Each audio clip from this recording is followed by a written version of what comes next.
Muito obrigado, Sra. Presidente. Senhores deputados, o Partido Socialista pediu uma maioria absoluta prometendo estabilidade.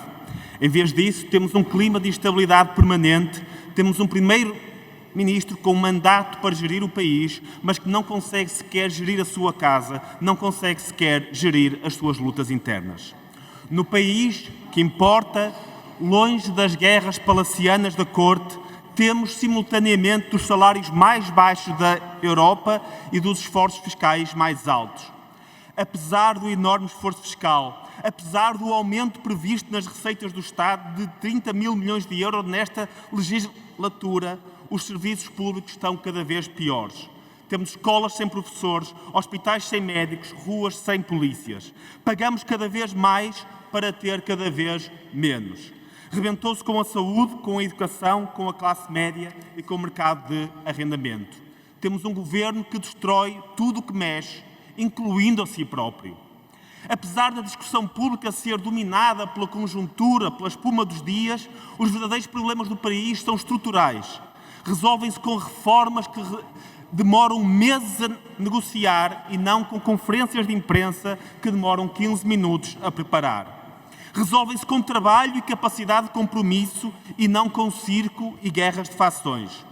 Porque aos portugueses, a quem o dinheiro falta ao fim do mês, cujos filhos não conseguem sair de casa e quando saem é para o estrangeiro, para quem vai às 3 da manhã para a fila do centro de saúde, pouco importa quem ganha lutas de egos entre ministros, primeiro-ministro e presidente da República. Para o português comum, ganhe quem ganhar a luta de egos, quem perde é sempre ele. Se uma pequena investigação numa empresa pública gerou este ruído, não é muito difícil de perceber o que aconteceria se alargássemos o escrutínio ao restante setor empresarial público. No final de 2021 existiam 348 entidades do setor público empresarial. Nestas entidades incluem-se empresas de água, saúde, educação, transportes, mas também empresas de mineração, agricultura, consultoria, indústria transformadora, 10 empresas de imobiliário.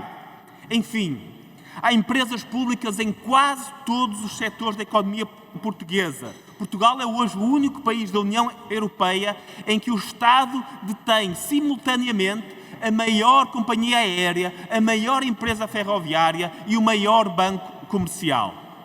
Há uma diferença importante entre empresas públicas e empresas privadas. Nas empresas privadas investe quem quer, nas empresas públicas somos todos obrigados a investir, quer usemos os seus serviços, quer não, quer concordemos com a sua existência, quer não. Nas empresas privadas, as potenciais perdas dos acionistas são riscos calculados e tomados voluntariamente. Nas empresas públicas, as perdas para os contribuintes são forçadas, suportadas por todos de forma coerciva. Por isso, nas empresas públicas, ainda mais do que nas empresas privadas, existe a obrigação de transparência nas contas e meritocracia nas escolhas para liderança. Infelizmente, não é assim em Portugal. A gestão das empresas públicas em Portugal é marcada pela opacidade. Desde 2015, por opção do Governo, não são publicados relatórios da Direção-Geral do Tesouro e Finanças, nem da UTAM, quanto à situação económica e financeira do setor empresarial do Estado. Demasiadas empresas do Estado nem sequer publicam as suas contas e, desde que publicam, uma grande parte não estavam aprovadas pela tutela a quando o último relatório do Conselho de Finanças Públicas. As suspeitas de nepotismo na escolha dos gestores também são legítimas. Tomemos apenas alguns exemplos de presidentes de conselho de administração de algumas das maiores empresas públicas. Companhia das Lesírias, ex-autarca do PS. Metro do Porto, atual deputado municipal do PS. Infraestruturas de Portugal, ex-secretário de Estado de um governo do PS. Mobi, adjunto de um governo do PS. Administração do Porto de Aveiro, ex-autarca do PS e candidata à Câmara Municipal de Aveiro pelo PS, Administração do Porto de Lisboa, ex-membro de vários governos do PS, Empresa de Desenvolvimento Mineiro, Presidente Cessante, ex-Presidente de Câmara eleito pelo PS, Doca Pesca, autarca do PS. Eu podia dar muitos mais exemplos, os exemplos poderiam continuar e vão para além dos presidentes de conselhos de administração. Vou ser muito claro. Ter sido governante ou autarca não deve ser um impedimento a assumir cargos em empresas públicas.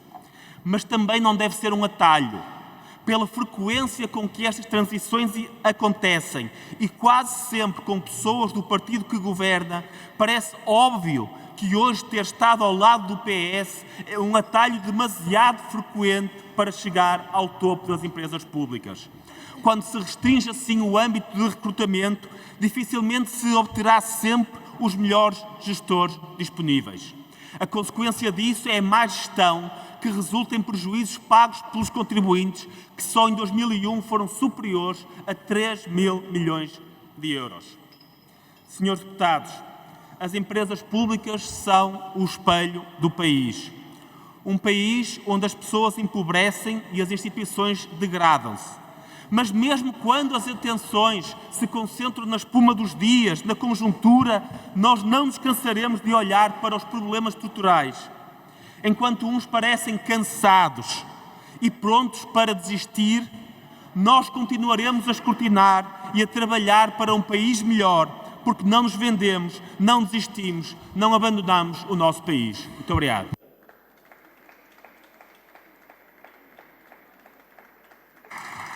Muito obrigada, Sr. Deputado.